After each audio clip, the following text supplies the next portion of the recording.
Hello friends, welcome to Srivani's kitchen. ఎన్నిసార్లు చేసినా సరే ఇలా ఒకసారి బెండకాయ పులుసు ట్రై చేయండి. చాలా ఇష్టంగా తృప్తిగా తినేస్తారు.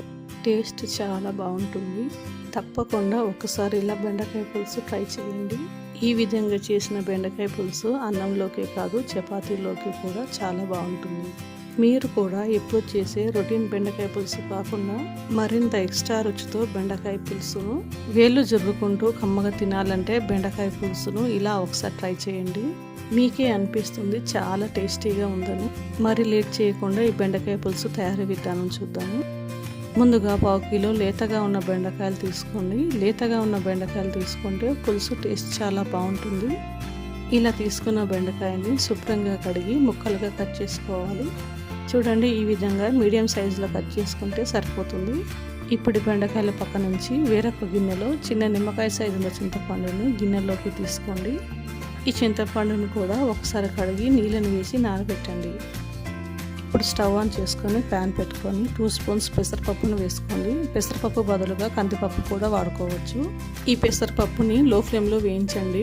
ఆ తర్వాత 1/2 స్పూన్ మెంతులు, 2 స్పూన్ ధనియాలు తీసుకోండి. అలాగే 1/2 స్పూన్ జీలకర్ర వేసుకొని ఈ మసాలా దినుసుల్ని లో ఫ్లేమ్లో వేయించండి.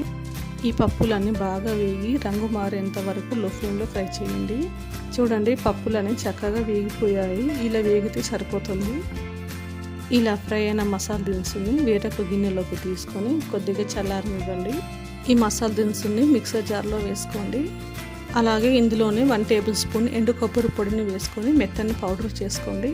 ఇప్పుడు మళ్ళీ స్టవ్ ఆన్ చేసుకొని ప్యాన్లోకి 1 టేబుల్ స్పూన్ ఆయిల్ తీసుకొని మనం ముందుగా కట్ చేసుకున్న బెండకాయ ముక్కలు తీసుకొని ఫ్రై చేయండి.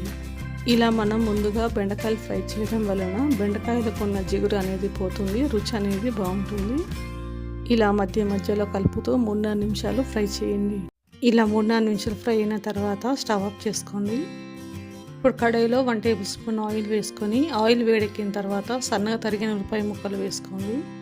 ఇలా ఉల్లిపాయ ముక్కలు చక్కగా ఫ్రై అయిన తర్వాత అందులోనే 1/2 స్పూన్ పసుపుని, 1 స్పూన్ అల్లం వెల్లుల్లి పేస్ట్ని వేసుకోండి. అల్లం వెల్లుల్లి పేస్ట్ నుంచి పచ్చివాసన పోయేంత వరకు ఫ్రై చేసుకోండి. కరివేపాకు వేసి ఒకసారి కలుపుకొని మనం ముందుగా ఫ్రై చేసుకున్న బెండకాయ ముక్కలు వేసుకోండి. బెండకాయ ముక్కలు చక్కగా ఫ్రై అయ్యేంత వరకు 2-3 నిమిషాలు లో ఫ్లేమ్లో కలుపుతూ ఫ్రై చేయండి. ఇలా బెండకాయ ముక్కలు చక్కగా ఫ్రై కలర్ చేంజ్ అయిన తర్వాత అందులోనే 2 స్పూన్స్ కారం వేసుకోండి. ఉప్పు కారం బెండకాయ ముక్కలకు పట్టేలాగా బాగా కలుపుతూ 2 నిమిషాలు ఫ్రై చేయండి. ఇలా ఫ్రై అయిన బెండకాయ ముక్కల్లో మనం ముందుగా నానబెట్టుకున్న చింతపండు నుండి రసం తీసుకొని బెండకాయ ముక్కల్లో వేసుకోండి. అలాగే మీ పులుపుని బట్టి 1 గ్లాసు నీళ్ళని తీసుకోండి.